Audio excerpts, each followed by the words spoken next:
Napoleon Bonaparte stood not just as a conqueror of nations, but as a man enslaved by love. History remembers him as a general, a strategist, an emperor. Yet few recall how deeply one woman, Josephine, carved her name into his destiny.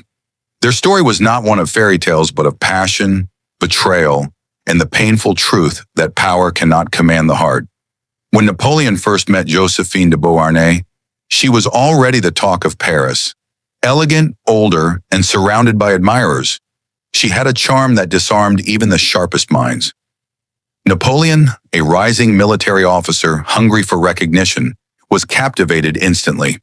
To him, she was not just a woman, she was the embodiment of everything he desired: refinement, grace, and the love he had long been denied by a world that saw him as an outsider.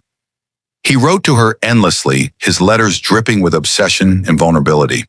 "I awake full of you," he once confessed. "Your image and the memory of last night's intoxicating pleasures have left no rest to my senses." These were not the words of a general, they were the words of a man conquered. Every victory he achieved on the battlefield seemed meaningless without her affection to crown it. But while Napoleon was consumed by love, Josephine was far more pragmatic. She enjoyed the attention, the luxury, the rising fame that came with being attached to the most ambitious man in France. Yet her heart wandered elsewhere. Rumors spread of her affairs while Napoleon fought abroad, and though he tried to ignore them, each whisper tore at him. Still, he married her. In 1796, at 26 years old, Napoleon took Josephine's hand and declared her his Empress of Love before she became the Empress of France. Their union was passionate but fragile. His letters burned with longing, while hers often went unanswered. He would write, "A kiss on your heart, 1,000 on your lips," and she would reply days later, politely, distantly. When Napoleon left for his Italian campaign, he promised to make her proud, and he did. He crushed armies, reshaped nations, and returned a hero. Yet when he came home expecting her embrace, he found her indifferent, even cold. The fire he felt was not mirrored in her eyes. Paris whispered that Josephine had taken lovers in his absence. The mighty conqueror of Europe faced his first defeat in his own home. His rage was volcanic, his pride wounded beyond measure. Yet he forgave her. Again and again he forgave. For no matter how high he rose, he remained chained to her memory. She could break his heart with a glance, and he would still call her "my sweet Josephine."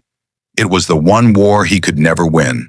When Napoleon crowned himself emperor in 1804, Josephine stood by his side in Notre Dame Cathedral.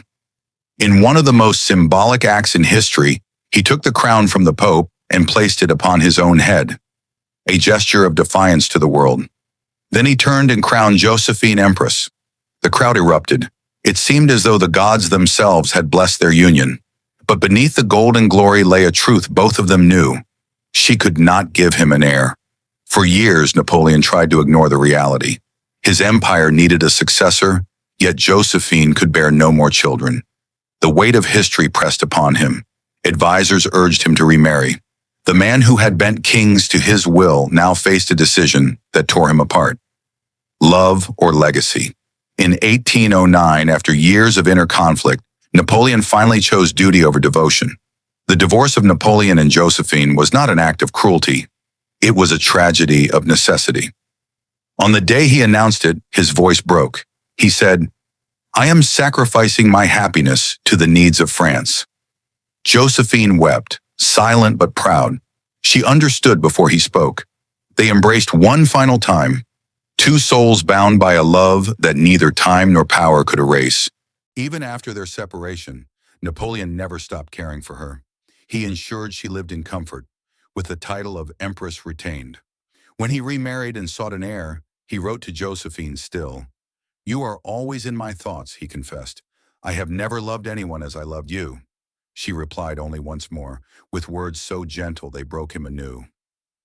"My friend, my emperor, I will always love you. But you belong to the world now." When Josephine died in 1814, alone in her gardens at Malmaison, Napoleon was in exile. News of her passing reached him like a cannon blast. The emperor, who had faced entire coalitions of nations, was brought to his knees by the loss of one woman.